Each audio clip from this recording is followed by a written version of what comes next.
Tapi kita akan mulai dengan yang lalu kita sudah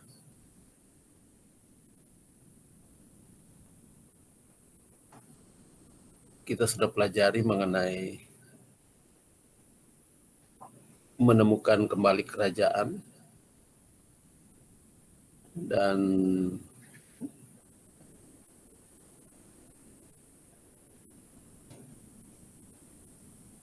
kita sudah sampai kepada bahwa Yesus adalah Mesias yang dijanjikan sesuai dengan Kejadian 3 ayat 15. Dan Yesus datang membawa kabar baik, dan kabar baik itu adalah kerajaan sorga. Kerajaan sorga yang dimaksud adalah kerajaan sorga yang ada di bumi, yang pernah ada di bumi, yang dialami oleh Adam dan Hawa sebelum jatuh ke dalam pelanggaran atau pemberontakan terhadap perintah Tuhan. Dan itulah Injil itu, proto-evangelium, Injil yang mula-mula, berita atau kabar baik yang sudah disampaikan setelah kejatuhan manusia ke dalam dosa. Tuhan mempunyai rencana untuk mengembalikan kerajaan sorga. Dan dia menjanjikan benih perempuan itu akan datang kembali atau datang ke dalam dunia ini. Dan dalam berita yang Yesus sampaikan, Matius 4 ayat yang ke-17, bahwa Yesus memberitakan Injil kerajaan pada waktu dia mulai memberitakan Injil kepada manusia yang ada di Palestina pada waktu itu. Jadi sejak waktu Yohanes Pembaptis berhenti dari pelayanannya, Yesus menyambung, dan itu sebabnya waktu lalu saya sudah katakan bahwa Yesus tidak pergi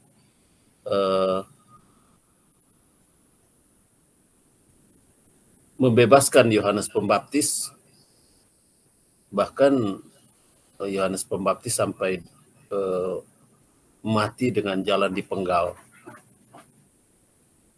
Jadi sejak saat itu Yesus memberitakan, bertobatlah sebab kerajaan sorga sudah dekat. Ini merupakan realisasi daripada janji datangnya Mesias yang disampaikan oleh Elohim sendiri, atau Allah Tritunggal, yang di dalamnya tentu saja Yesus ada di sana, dan Yesus kemudian menjadi manusia. Dan setelah dia melewati semua prosedur yang ada, maka dia timingnya yang tepat, dia sudah mulai memberitakan bahwa kerajaan surga sudah ada di tangannya. Dia sudah membawa kerajaan itu. Itu sebabnya dia mulai mengajar tentang kerajaan surga. Kemudian dalam Markus 1 ayat 14-15 juga dikatakan seperti itu. Dan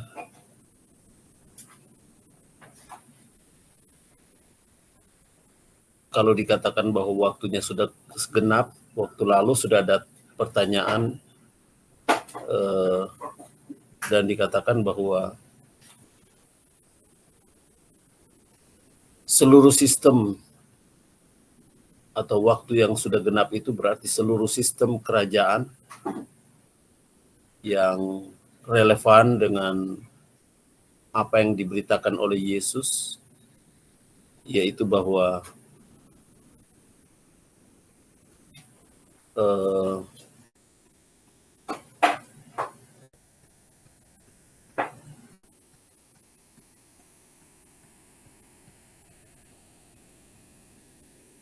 sistem kerajaan daripada Kekaisaran Romawi itu relevan dengan apa yang diberitakan oleh Yesus, Karena waktu itu bangsa Israel berada pada kondisi di mana mereka dikolonisasi atau dijajah. Tetapi penjajahan tidak seperti kerajaan-kerajaan sebelumnya yang lalu ketika ada peperangan, satu kerajaan menang, dia akan membawa tawanan-tawanan ke kerajaannya sendiri. Tetapi sistem yang ada pada zaman Kekaisaran Romawi, dia tidak menawan orang-orang dan membawa ke Roma, tetapi justru dia mengembangkan kolonisasi. Jadi sistem kerajaan daripada Kekaisaran Romawi itu pengaruhnya sampai kepada semua jajahan-jajahannya. Budaya juga, nuansa keagamaan dan sebagainya, politik dan sebagainya itu mempengaruhi jajahan ataupun koloni-koloni yang ada. Jadi ketika Yesus mengatakan bahwa kerajaan sudah ada di tangannya, maka dia membawa sistem kerajaan kepada koloni yang pernah memerdekakan diri, yaitu pemberontakan. Kata dosa sebenarnya itu adalah pemberontakan atau proklamasi kemerdekaan. Jadi Adam memberontak berarti dia ingin terputus dari kerajaan induk. Hubungannya terputus. Dia mengumumkan independensi. Sehingga dengan begitu maka akibat daripada proklamasi kemerdekaan yang dilakukan oleh Adam dan juga termasuk Hawa, itu adalah satu pemberontakan. Dan gambaran ini sama dengan gambaran dalam sistem Kekaisaran Romawi. Jadi Yesus membawa kembali kerajaan yang pernah ada. Yang pernah ada pada diri Adam sebagai raja dan Hawa, atau kepada manusia pertama. Jadi itu yang dimaksudkan dengan Yesus membawa kembali kerajaan itu. Itu merupakan realisasi daripada penggenapan Kejadian 3 ayat yang ke-15. Jadi pada waktu Yesus datang untuk membawa kabar baik tentang kerajaan, maka yang pertama tentu saja penekanannya tidak ada lain selain daripada bertobat. Bertobat berarti berbalik dari jalan yang sedang ditempuh, berubah pikiran atau memperbarui pikiran.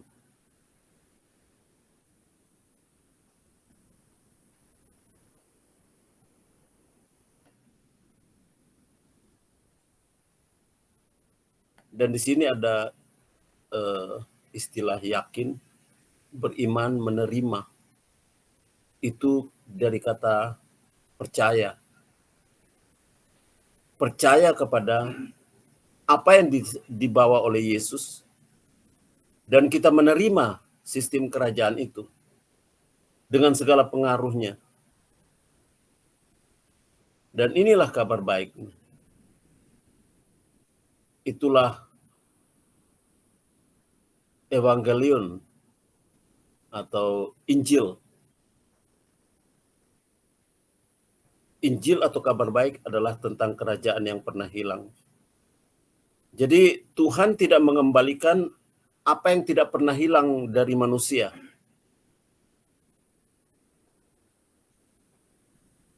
Manusia ada di bumi dan tidak di sorga. Jadi manusia tidak kehilangan sorga. Yang hilang dalam diri manusia adalah kemuliaan sebagai raja. Sebab itu dalam Roma 3 ayat 23 dikatakan, sebab sekaliannya sudah berbuat dosa sehingga telah kehilangan kemuliaan dari Allah.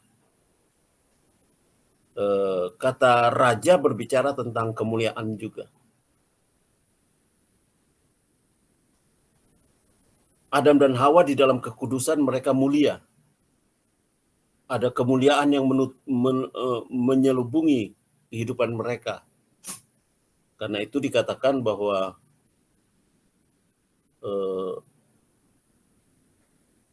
mereka sadar bahwa ternyata setelah mereka memberontak terhadap Tuhan, akhirnya mereka sadar bahwa mereka telanjang. Kemuliaan itu sudah hilang. Jadi Tuhan tidak pernah mengembalikan kepada manusia apa yang tidak pernah hilang daripadanya. Yang hilang daripada manusia adalah statusnya sebagai raja di bumi ini.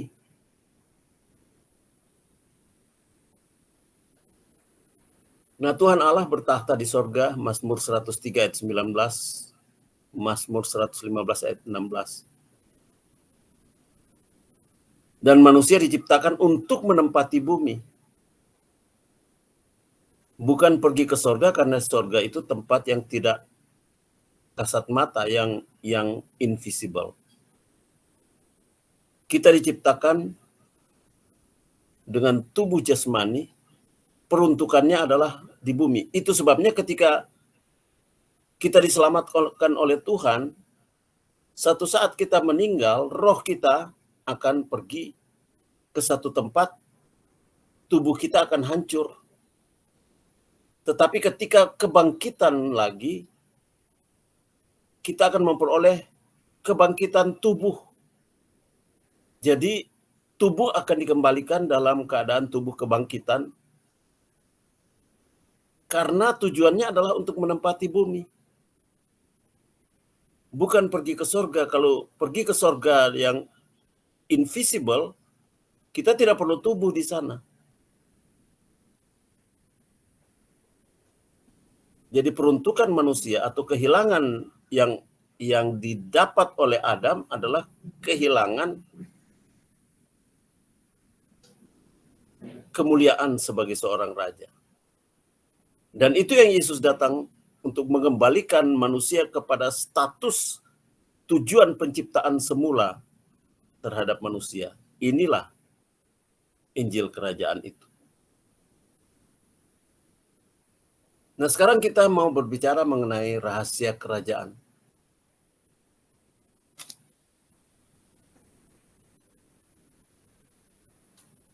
Coba kita buka di dalam Amsal 1 ayat 1 sampai 7. Kalau ada yang boleh tolong baca, bisa tolong baca. Kemudian Amsal 4 ayat 5 sampai 9.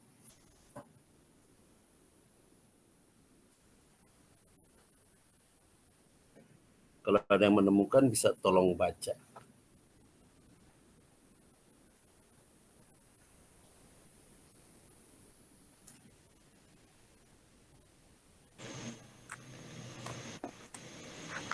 Oke, saya baca Amsal 1 ayat 1 sampai 7.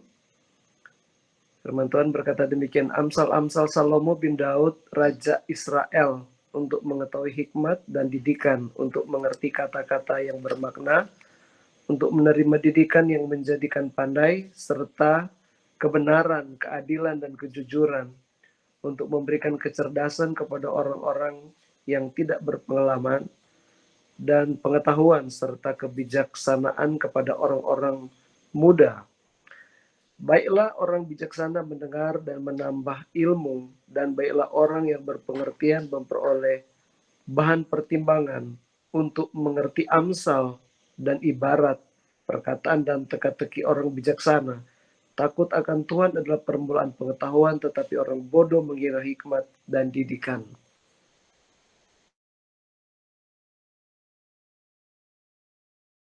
Keempat ayat 5 sampai 9.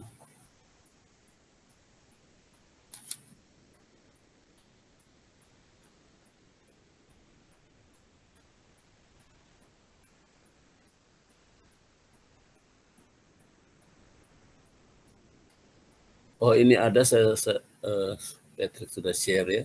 Saya coba baca. Perolehlah hikmat, perolehlah pengertian. Jangan lupa dan jangan menyimpang dari perkataan mulutku. Janganlah meninggalkan hikmat itu, maka engkau akan dipeliharanya. Kasihilah dia, maka engkau akan dijaganya. Permulaan hikmat ialah perolehlah hikmat, dan dengan segala yang kau peroleh, perolehlah pengertian. Junjunglah dia, maka engkau akan ditinggikannya. Engkau akan dijadikan terhormat.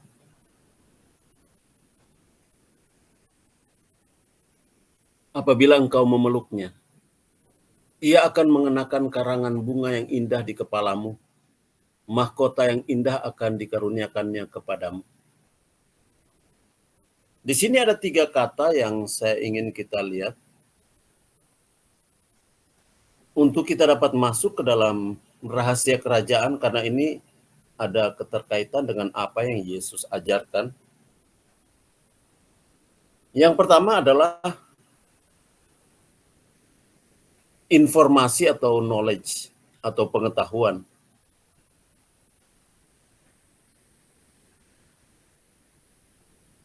Yang kedua dari bacaan kita tadi adalah pengertian atau understanding. Yang ketiga adalah hikmat.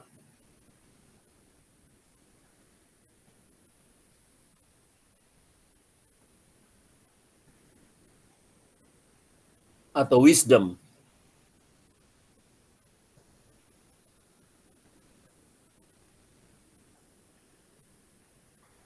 Nah, Tuhan itu begitu kudus dan suci, sehingga dia mau membawa pemahaman mengenai kerajaan itu kepada orang-orang yang mempunyai satu kerinduan untuk mencari tahu tentang kerajaan itu. Karena itu pengertian akan firman Tuhan itu perlu. Pengetahuan kita butuhkan untuk hal-hal yang akan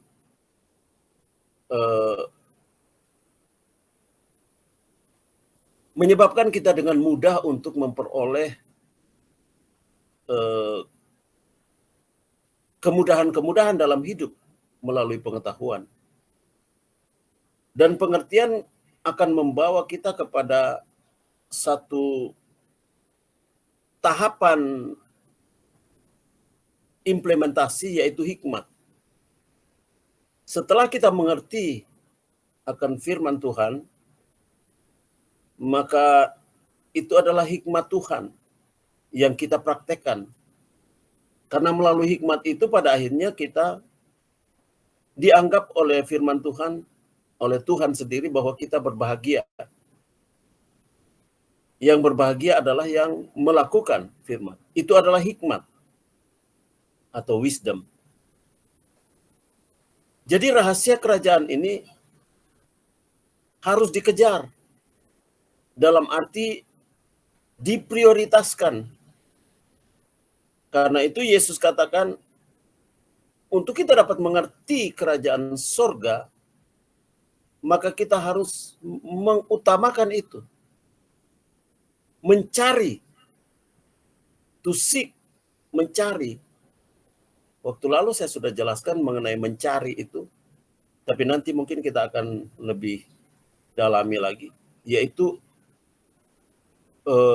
bertekad untuk memburu, pursue, mengejar sampai dapat. Carilah.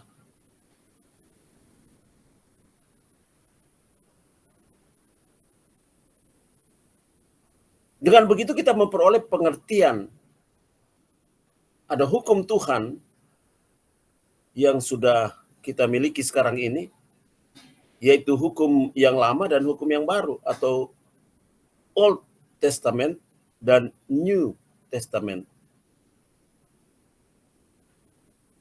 Perjanjian Lama dan Perjanjian Baru itu bukan bahasa keagamaan sebenarnya, tapi itu bahasa hukum.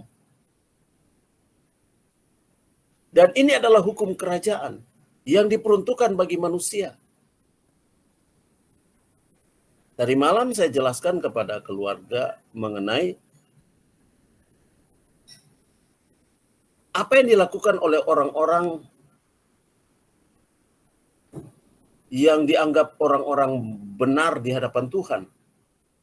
Sebelum Tuhan menurunkan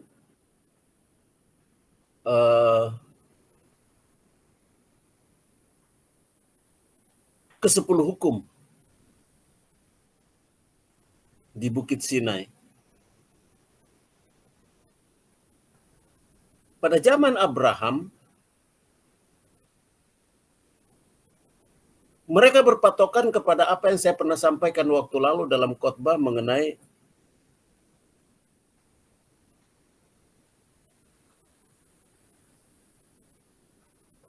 Taurat Nuh. Taurat Nuh itu terdapat di dalam Kejadian pasal yang ke-9. Ada 7 aturan di sana. Itulah yang menyebabkan ada orang-orang yang terpelihara hati nuraninya sejak zaman Nuh.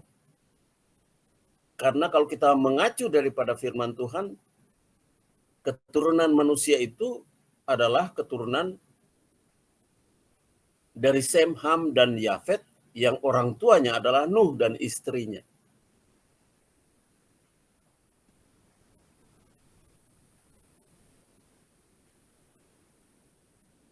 Jadi pada waktu hukum Tuhan itu disampaikan kepada bangsa Israel, mereka itu sudah melakukan hukum dan peraturan daripada Taurat Nuh.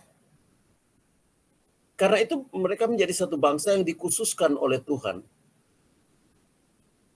Karena mereka tetap memelihara Taurat Nuh.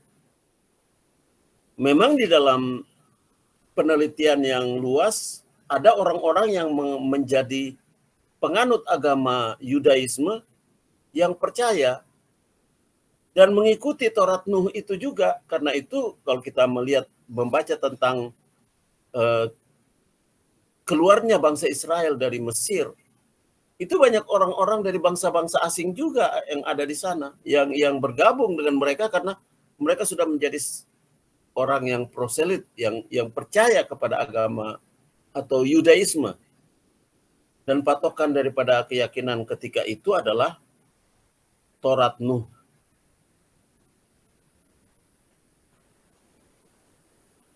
Kemudian Tuhan mengkhususkan bangsa itu dengan ke-10 hukum. Ke-10 hukum itu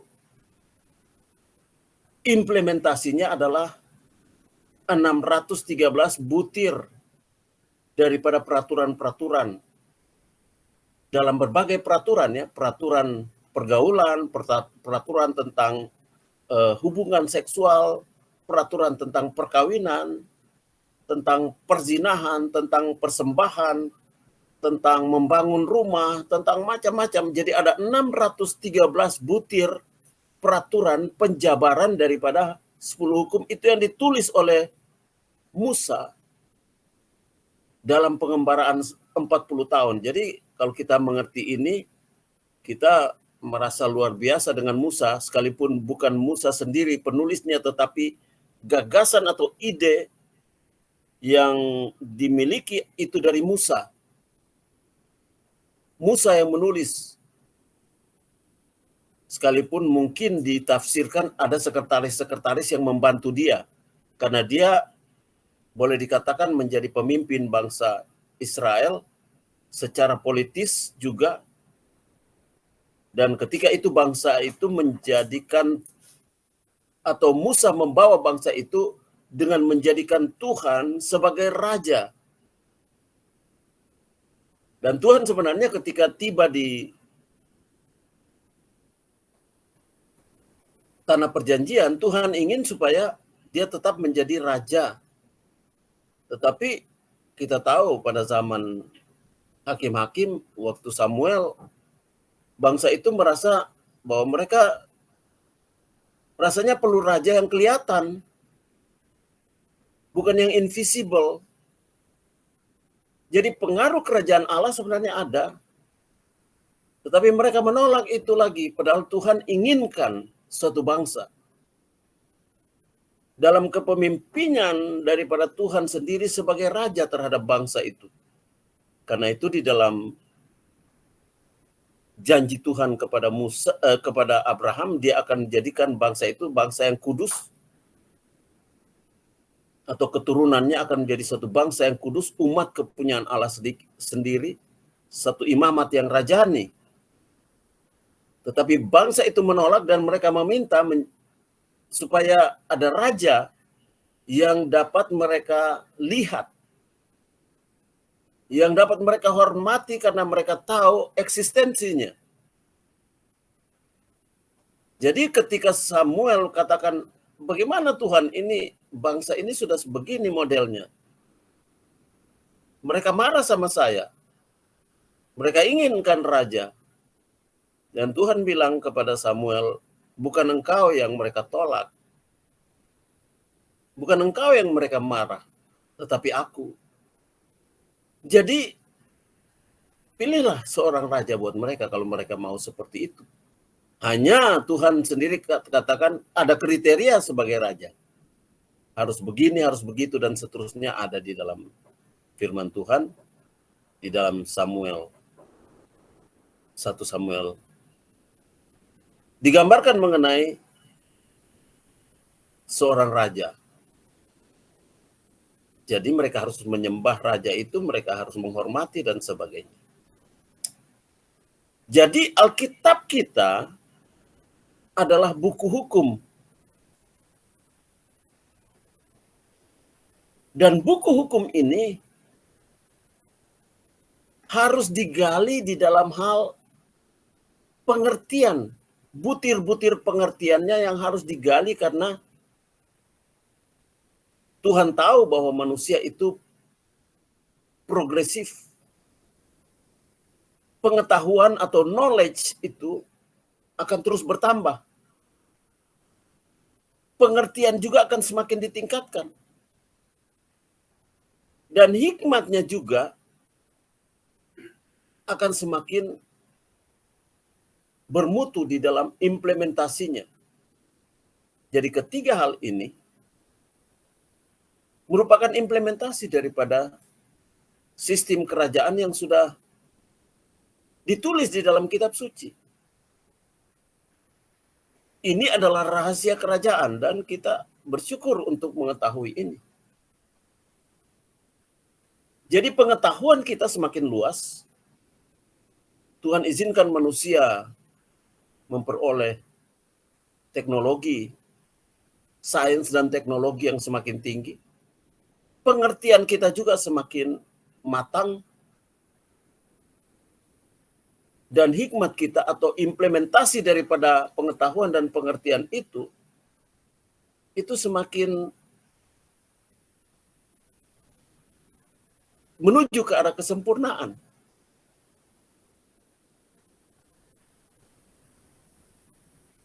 Jadi ini yang Tuhan mau bawa kepada kita dan ditawarkan kepada kita, apakah kita mau menerima.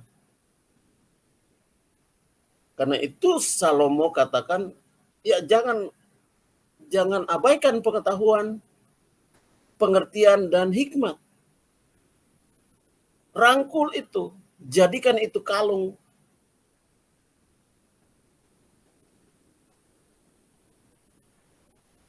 Gantungkan itu pada lehermu. Itu memang ada latar belakang juga tentang hal itu.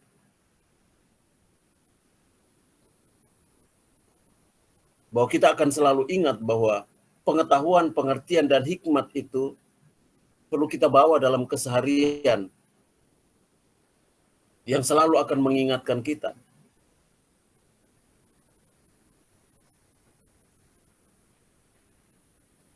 Kalau dikatakan kalungkan pada lehermu, ini sebenarnya ada latar belakang ketika bangsa itu, dan sampai sekarang ini mungkin para peternak itu menggunakan itu. Seperti kita punya peliharaan anjing, ada giring-giring di lehernya. Dia akan seperti diingatkan sesuatu. Ada keledai milik seseorang, dia pasang bunyi-bunyian di lehernya, dia gantungkan, dia kalungkan. Kalau di Nusa Tenggara Timur, di Pulau Sumba itu banyak. Pemilik-pemilik ternak mereka mempunyai macam-macam bunyi dari kepemilikan ternak-ternak itu. Ada yang gantung kaleng-kaleng tertentu, jadi mereka tahu bahwa kadang-kadang mereka gantung juga di telinga daripada ternak-ternak itu. Jadi tahu siapa pemiliknya. Selain ada juga yang dicap, tapi kadang-kadang dicap itu bisa ditindis atau dimanipulasi oleh yang mencuri binatang itu dan membuat cap yang lain yang mirip tetapi menjadi lain. Tapi kalau giring-giring itu kemanapun ternak itu pergi, pemiliknya bisa mengetahui. Begitu juga pengetahuan, pengertian, dan hikmat dalam hal kita mengerti firman Tuhan atau rahasia kerajaan itu seharusnya kita kalungkan pada leher kita. Artinya selalu ada peringatan dalam kehidupan kita sehari-hari.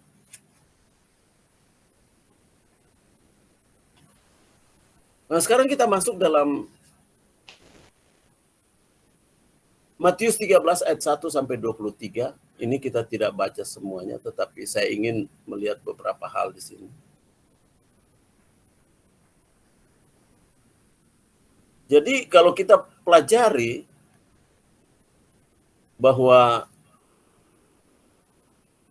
sejak pasal 13 ini dari kitab Injil Matius, itu Tuhan Yesus menggunakan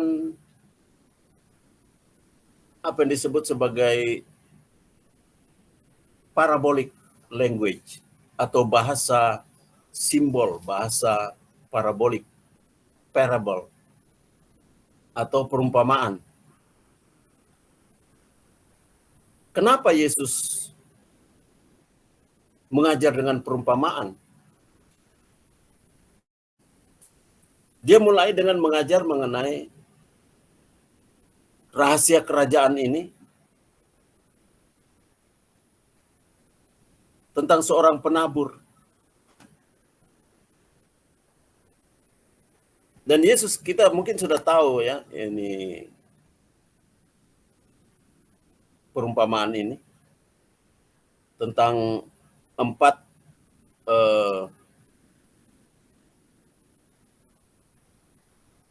spot di mana benih itu jatuh. Dan di dalam ayat 11 dikatakan, waktu murid-murid bertanya kepada Yesus, kenapa justru Yesus harus menggunakan perumpamaan? Dan Yesus katakan, kepadamu diberi karunia untuk mengetahui rahasia kerajaan surga. Tetapi kepada mereka tidak. Kenapa seperti itu?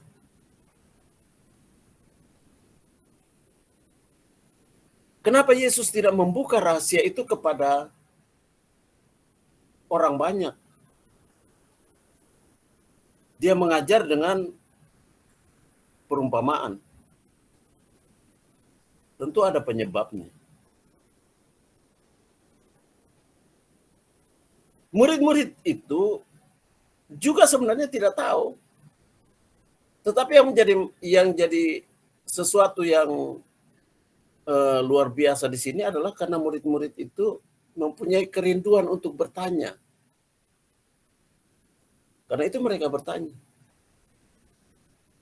Apa arti perumpamaan itu? Tapi orang banyak itu tidak peduli. Jadi di dalam integritas daripada Yesus, dia tidak mau seperti nanti kita akan masuk ke dalam pembahasan mengenai hal kerajaan surga itu seperti orang yang mencari harta yang berharga, kemudian dapat menjual semuanya karena dia ingin mencari, ketika dia menemukan kerajaan itu, dia merasa yang lain sudah tidak berguna, tetapi kerajaan itulah yang paling dia utamakan. Jadi parabolic language ini atau bahasa simbol atau bahasa perumpamaan ini, itu adalah satu cara mengajar di mana kebenarannya disembunyikan dari para pendengarnya, sehingga mereka hanya bisa mengerti kalau mereka mempunyai kerinduan untuk mengerti. Nah, umumnya apa yang Yesus temukan, bahwa multitude ataupun orang banyak itu hanya mencari hal-hal yang menyenangkan saja di dalam pengabaian mereka.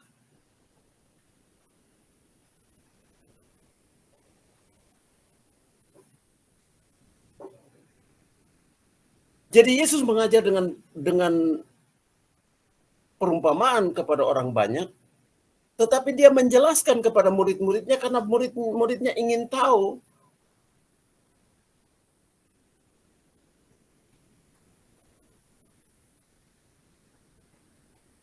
Karena murid-muridnya ingin tahu, dia bukakan rahasia kerajaan itu. Nah, sekarang ini banyak orang yang acuh tak acuh dengan Alkitab. Dia punya Alkitab macam-macam, banyak versi. Tetapi untuk memprioritaskan kerajaan yang dapat ditemukan di dalam seluruh pengajaran dalam Alkitab ini, itu tidak semua yang tertarik. Itu sebabnya kita mengenal orang yang beragama Kristen disebut sebagai Kristen abangan, yang tidak sungguh-sungguh untuk mencari tahu apa maksudnya ini. Bagaimana setelah saya memperoleh pengetahuan tentang firman, saya mengimplementasikan. Jadi dari ketiga hal yang tadi disebutkan, yaitu pengetahuan, pengertian, dan hikmah. Tidak ada tahapan seperti itu di dalam diri orang banyak. Jadi Yesus mengajar mereka dengan bahasa parabolik atau perumpamaan. Karena di sini Yesus sendiri kutip dalam ayat yang ke-14 dari Matius 13. Maka pada mereka genaplah nubuat Yesaya yang berbunyi, kamu akan mendengar dan mendengar, namun tidak mengerti. Kamu akan melihat dan melihat, namun tidak menanggap. Sebab hati bangsa ini telah menebal, dan telinganya berat mendengar, dan matanya melekat tertutup, supaya jangan mereka melihat dengan matanya dan mendengar dengan telinganya, dan mengerti dengan hatinya, lalu berbalik, sehingga aku menyembuhkan mereka. Di sini seolah-olah Yesus ingin mengatakan, kalau kita mau tangkap di permukaan saja, berarti Yesus tidak ingin supaya orang banyak itu memahami apa yang diajarkan. Tapi sebenarnya itu bukan seperti itu. Yesus ingin mereka paham. Tapi yang Yesus ingin supaya mereka mempunyai perhatian yang ekstra. Sama dengan murid-murid. Nah, orang-orang yang membuktikan bahwa mereka mempunyai perhatian yang ekstra, itu sama dengan antara lain yang dapat dicontoh, ada beberapa catatan lain tapi tidak disebut nama. Tetapi antara lain Nikodemus dan juga Yusuf dari Arimatea. Mereka juga mendengar pengajaran ini, tetapi mereka mencari. Jadi premisnya dari parabolic language ini adalah nothing is yours until you discovered it. Orang banyak bisa mengetahui kalau mereka mempunyai perhatian. Level pemahaman mereka itu adalah level abangan yang mengabaikan kebenaran. Karena itu Yesus katakan, jangan sembarangan buang benda berharga kepada anjing atau melemparkan mutiara kepada babi. Karena kalau itu dilakukan, anjing tidak dapat menghargai barang berharga. Babi tidak tahu apa itu mutiara. Dipikir dilempar kepada dirinya itu adalah mengancam dia justru. Akhirnya dia berbalik untuk menyerang orang yang mau memberikan hal yang baik ataupun mutiara yang indah. Jadi roh seperti anjing dan babi itu digambarkan oleh Yesus. Tidak ada gunanya. Kadang-kadang ya memang orang banyak itu bagus. Di gereja-gereja yang punya banyak jemaat bagus.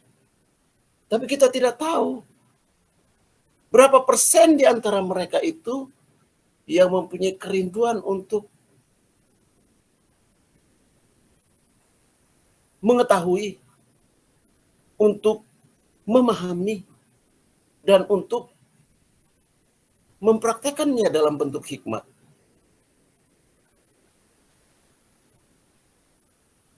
Nah, Yesus sampaikan inilah kerajaan itu. Karena itu dikatakan di bagian lain, nanti kita akan masuk juga ke sana satu saat, bahwa sejak sahabat Yohanes, ketika orang mulai sudah mengerti, orang akan berdesak untuk mencari kerajaan itu. Setelah mereka tiba kepada premis ini,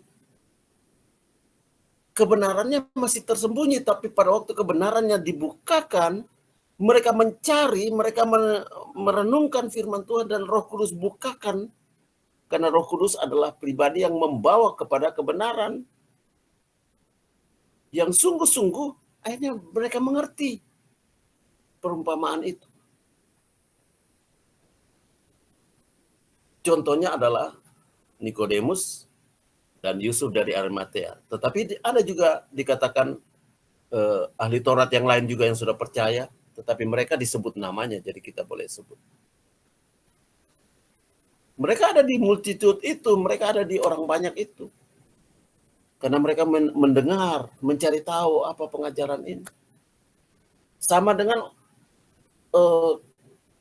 perwira Romawi. Kenapa dia memberikan gambaran dan Yesus katakan ini di Israel tidak pernah saya temukan orang yang punya pemahaman seperti ini. Atau iman seperti orang kafir ini. Karena sistem kerajaan yang diajarkan oleh Yesus itu didengar oleh orang ini. Perwira ini adalah orang yang mengawasi semua gerak-gerik orang yang mengumpulkan orang banyak. Karena mereka mau mencegah, jangan sampai ada pemberontakan. Yesus kemana-mana orang banyak datang. Dan perwira ini, dia mempunyai anak buah. Kalau kita mau mengukur dari bahasanya tentang perwira Romawi ini, dia mempunyai 6.000 sampai 60.000 tentara di bawahnya. Itu sebabnya waktu Yesus mau menyembuhkan hambanya, dia bilang, tidak usah datang. Katakan sepatah kata saja, karena sistem ini saya tahu. Sistem kerajaan seperti ini saya mengerti. Dan Yesus bilang, ini iman seperti inilah. Ini orang yang telah mengetahui sistem dan pola kerajaan. Kalau kita membaca dalam sejarah awal juga, banyak yang meyakini bahwa ini adalah salah seorang perwira yang pada akhirnya juga menjadi orang yang percaya kepada Tuhan Yesus. Dan Yesus mengakui imannya. Nah, ini sudah lewat. Jadi kalau ada yang mau bertanya, saya kasih kesempatan dalam bentuk tulisannya. Kalau bisa ada yang bertanya nanti.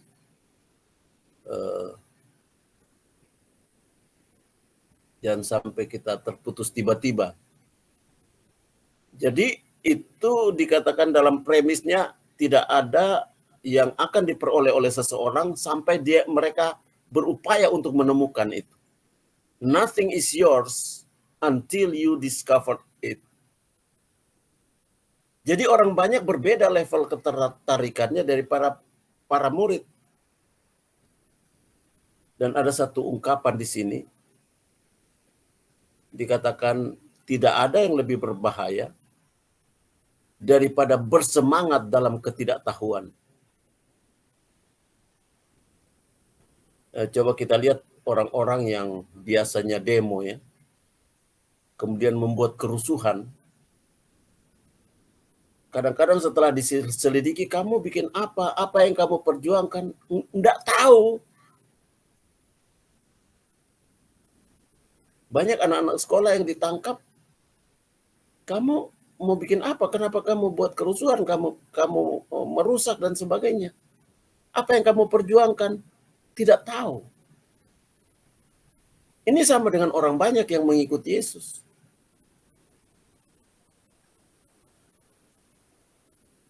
Padahal Yesus sudah mengajar kepada mereka tentang fondasi-fondasi hukum Taurat yang lebih dimurnikan.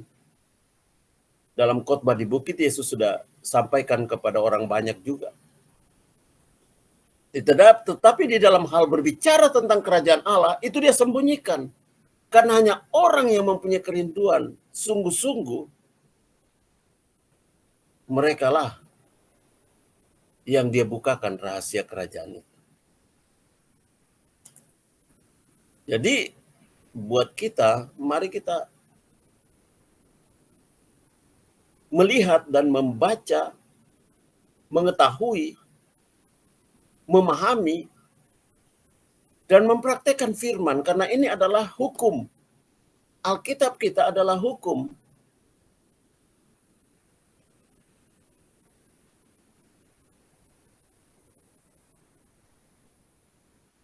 Ketika Yesus berfirman, ego eimi, akulah, maka dia berbicara tentang hukum itu. Oh, nanti kita akan masuk lagi tentang hal itu. Ini berbicara tentang sistem kerajaan yang ditawarkan oleh Yesus dalam banyak bidang kehidupan kita. Jadi biarlah kita mempunyai kerinduan sekarang ini untuk lebih dalam lagi memahami, karena relevansi daripada kerajaan Allah yang dibawa oleh Yesus itu tetap ada sampai kepada kedatangannya kali yang kedua. Dan kita bersyukur bahwa kita bersemangat dalam pengetahuan kita, tetapi bukan bersemangat dalam ketidaktahuan, sama dengan kelompok orang yang cuma ikut-ikutan, yang cuma sekedar menjadi anggota gereja, yang sekedar beragama. Karena Yesus tidak membawa agama. Justru Yesus ditentang oleh orang-orang yang beragama. Penentang-penentang utama daripada pengajaran tentang kerajaan itu datang dari orang-orang beragama. Dan gagasan untuk membunuh Yesus itu datang dari orang-orang yang beragama. Sistem keagamaan merasa terancam ketika pemahaman tentang kerajaan ini diajarkan. Jadi mari kita tetap pegang bahwa Yesus datang ini bukan membentuk agama Kristen, mendirikan agama Kristen, tapi dia datang untuk menyelamatkan jiwa kita. Dia datang untuk membawa kembali kerajaan yang pernah hilang. Dan kita dipercaya menjadi imamat yang rajani, bangsa yang kudus, umat kepunyaan Allah sendiri. Yang tadinya itu direkatkan kepada orang Israel, tetapi sekarang ini Yesus katakan bukan hanya Israel saja secara jasmani, tetapi sudah mencakup Israel rohani sebagaimana digambarkan oleh Rasul Paulus, bahwa kita juga adalah keturunan Abraham dari segi keimanan kita kepada raja di atas segala raja. Ya, saya harap ini bisa menjadi satu langkah selanjutnya daripada pemahaman kita tentang sistem kerajaan. Jadi kalau ada yang mau bertanya, alangkah baiknya kalau boleh dipersiapkan. Kalau minggu depan belum ada oikos di Air Badidi, kita akan kembali masuk dalam pembelajaran ini. Tapi kalau ada oikos, mungkin kita belum bisa, tetapi mungkin ada doa di subuh kalau informasinya lebih cepat. Jadi itu saja untuk malam ini. Terima kasih buat seberapa kita yang hadir. Kiranya Roh Kudus akan menerangi hati kita. Baca terus firman Tuhan. Kita dapat memperoleh knowledge, yaitu informasi. Understanding, itu disebut sebagai comprehension, dan juga wisdom, itu adalah application. Kiranya Tuhan memberkati kita sekalian malam ini. Mari kita berdoa. Haleluya. Bapa dalam surga, kami tetap rindu untuk semakin mendalami. Bisa jadi pemahaman kami akan kami temukan jauh lebih dalam lagi ketika kami mempunyai